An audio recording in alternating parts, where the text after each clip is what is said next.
So I noticed after the pneumonia was gone and I was recovering that the Advair, I was starting to get stomach issues. So they gave me Prevacid. So I'm taking the Prevacid, I'm taking the Advair, and I'm taking the Arbuterol. Now I'm still using the Arbuterol 2 to 3 times a day, even with the Advair. So I'm like, nothing's working here. Something's wrong. So eventually I got better, and I was pretty much just living on the Advair and the Arbuterol. So I was searching the web, looking for different things, and finally, a few years later, I came across Buteyko Center USA, and I couldn't believe they were right here because I live in Connecticut, 3 hours away, and I said, this is great. It's really, really convenient.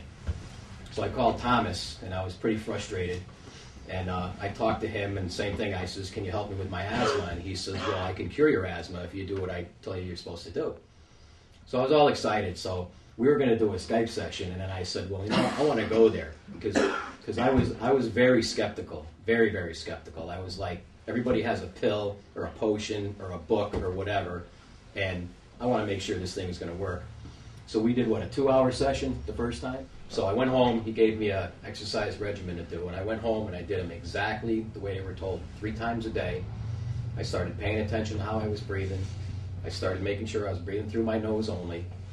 And within 1 week, now I was on the those 2 inhalers. I dropped the Advair, and I was using the Arbuterol once a day by the end of the first week.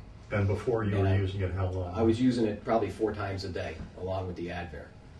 So I was pretty surprised that was happening. And I kind of was using the Arbuterol at night before I went to bed because I was afraid to go to bed without using it. I didn't want to wake up gasping.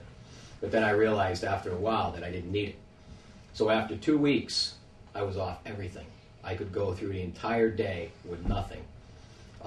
As the weeks went on, I did run into a couple of bumps in the road where if I ate too much or I was talking a lot and I was letting out a lot of air, I'd have to use the inhaler.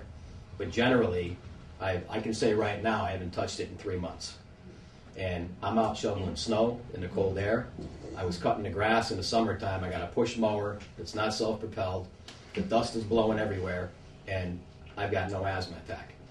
And it's just totally fascinating that it happened. But I'm very strict, and I did everything I was supposed to do, and my numbers increased. My control pause was like 0. It was 0. The highest it's ever been has been 40, and it averages around 30 to 35 now, which is amazing to me. I never thought I could pause my breath that long.